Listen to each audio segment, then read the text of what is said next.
What's up, guys? Gaonan here, and welcome to episode 12 of Drafting to Masters.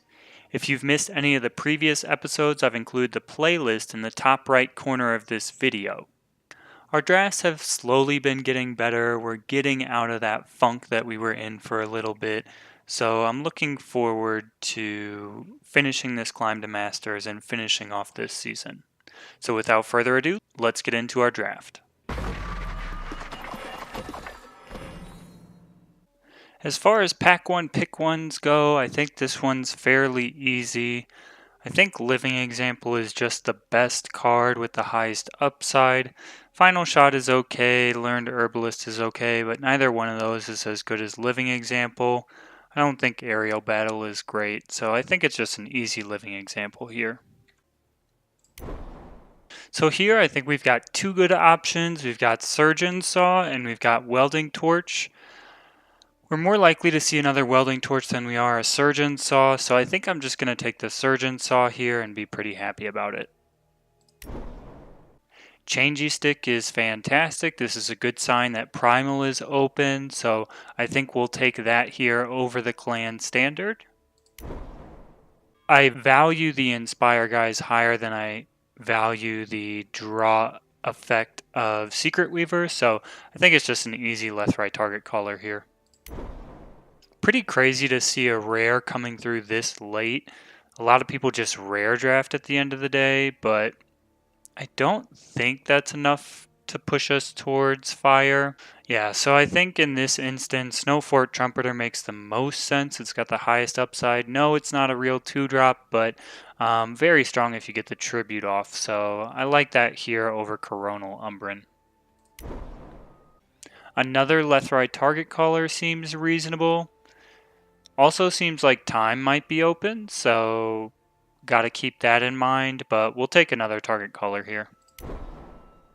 Hot Blood would be fine here, but I think I'm gonna stick with the primal plan and just take the advanced scout. I don't see us playing Factory Quota. Don't love Shamanic Blast, but don't like the other cards either, so we'll just take Shamanic Blast. Another Trumpeter is good.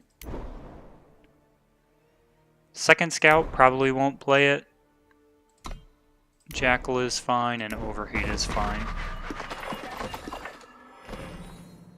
So Slush Dumper is a good Yeti payoff. There's also Duskwalker, but we want to be in Primal more than we want to be in Time at the moment, so I'm going to take this Slush Dumper here.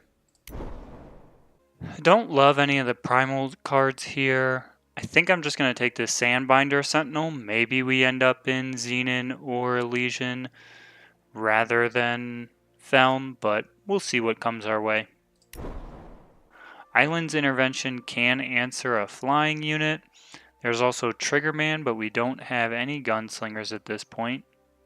It's also Minotaur Oathkeeper, which is pretty strong, but we don't have any Justice cards from the first pack, so just gonna stay in our lane and take the Island's Intervention over the Minotaur Oathkeeper. Premonition Wisp is okay, but I think Amber Acolyte is a good time card, so we'll take that here. Potentially allows us to splash the Surgeon Saw even. Xenon Banner does as well, but I like having the body instead of the banner. And we get rewarded for going in the direction of time. Some very good time cards coming through. I think I'll take Xenon Guardian over Xenon Banner at this point. Other option would be Initiate of the Sands, but I think we're pretty happy taking Guardian here. Battlefield Scavenger is a good 2-drop for Shadow, but Yeti Snowslinger is a good 2-drop as well, so I'm going to take Yeti Snowslinger over the Scavenger since it seems like we're going to be in Elysian over Felm. Dune Phantom can just hold the board for us, so we'll take that here. Disciplined Aminera isn't great, neither is Aerial Ace, but we'll take the Aerial Ace in this situation. Cover of Darkness could be a potential finisher. There's also just a Daze, and I think we'll just take the Daze here. Second Sight isn't good right now, but maybe we get some hatchlings and it is good. Neither of these cards matter, and a Cover of Darkness. Lumen Defender is an awesome card for time, so I think it's worth taking here. Other option would be like Yeti Snowslinger or something. So yeah, definitely Lumen Defender here. Sarasaur is an okay pickup. Not impressed by other things in the pack. Confessor is here, but it's too late for us to switch lanes into Justice because we know we're not getting Justice in pack 4. So Sarasaur it is. Rapid Shot is pretty nice. We could take that as a potential splash card, strong throughout the game.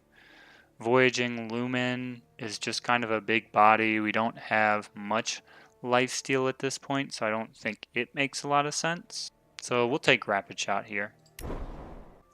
Once again, we don't have much lifesteal, so I don't think Premonition Wisp makes sense. And I don't think Amber Waystone is very helpful for us, or Gloaming Wisp, so I'm just going to take the removal and Lightning Strike here. Evelina is a decent 2-drop. Do we have any dinosaurs in our deck at this point? We have Bang Sarasaur. That's it. So it wouldn't be for anything other than it just being a good 2-drop. So we're just going to take the Xenon Guardian here instead. Storm Lynx is a good 2-drop, however. There's also Predator's Instinct, which is obviously very good with Lumen Defender, but I'm going to take the Storm Lynx here since you can get some killer effects in pack 4 as well. Pack Hunt might be the finisher we need. I don't love Aminera or Shoveler, so I'm going to take the shiny Pack Hunt here. Slope Sergeant, we do have some Yeti synergies, so it makes sense to take that here. Bunch of cards we're not going to play. More cards we won't play. Alright, so we are into pack 4. Before we get too far into it, let's do a quick unit count to make sure we're on track. So we have 17 units at the moment, so not too concerned about that number. Really, we want to kind of fill out the curve. We do need some more 2-drops because right now we only have a couple of them that are reliable 2-drops. Here we're just gonna take Primeval Plover. It's a flyer evasive threat that pumps something else, so we'll take that over Vital Arcana in this situation. Gleaming Shield is actually a pretty big bomb if you can get up to that level of power, so I think it makes sense to take it here over anything else. Could be used with something like Slush Dumper, which would be very strong. Could also just go on a flyer to close out the game, so I think Gleaming Shield is worth picking up here. Don't think we have anything that values the second sight that much. The only thing maybe is like Bang Sarasaur. So I don't think Port and Reader makes sense. I think I'm just going to take Shiver over Advanced Scout and Port and Reader here. I'll take Cliffside Caretaker. It might be able to close out some games for us while we kind of hold on the ground and then win in the air. Arachnodon could be fine. There's also Parma as an option. I think I'll take Parma over Arachnodon here. Lethrai Darkstalker is a 3-drop that can hold the ground, so we'll take it over Arachnodon. Okay, I like Scavenging Spike back here, so we'll take that. Maybe we'll splash for Cut Ties, but maybe we're not playing any of our shadow cards. We're not too sure yet. Ice Spear Chucker is a pretty bad Yeti. Enraged Arachnodon maybe makes the deck. Gruon Form is a trick. And Gift of Battle is pretty bad. Alright, so now we just need to make cuts. Second Sight can go right away. Gruon Form can go. Daze can go. I think all the attachments can stay. I like Island's Intervention. Shiver maybe makes the deck. Lightning Strike is reasonable. Rapid Shot, Cut Ties are both very strong. Pack Hunt, don't know if we need it, but maybe it makes the deck. And Shamanic Blast is pretty weak too. So I think those are probably our two weakest spells. So we'll look to cut those first if we need additional cuts. So we've got 22 units, so we definitely can get some of them out of here. I would say Aerial Ace is okay in this deck, but I don't think it's too special. I do think these 3 shadow cards really do up the power level of this deck, so I think I am going to play them even though we only have Amber Acolyte for fixing. So that means we'll have to play at least 2 Shadow Sigils, and that's pretty sketchy because we're playing 3 cards, so that only would be 3 sources. Alright, so let's look at the units. Definitely in. All these are in. Do I want 2 Advanced Scout? Probably not. Plover is fine. Spikeback is good. I think Ace can go. Arachnodon could go. Pack Hunt Shamanic Blast. That puts us at 17 power, which looks like the right number for this deck. We do have some cards that care about us getting to higher levels of power, but we've got Parma to help with that as well, so I think this is where we want to be. Let's do a quick look at the power real quick. Nothing special, so we'll just add the power.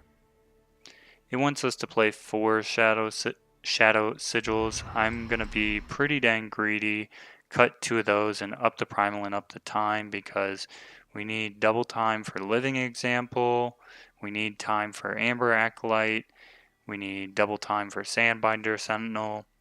As far as the primal goes, we need double primal Trumpeter and Slope Sergeant. Maybe there's argument to go 1 more time rather than 1 more primal. So a 8-7 split that way. But we do just have less time cards in the deck, so I'm going to go like this. So I think this is our deck. Just want to close out this drafting and deck building portion of the video by saying thank you for joining me on this journey. I hope you'll continue with me in the games video next to see how the deck actually performs.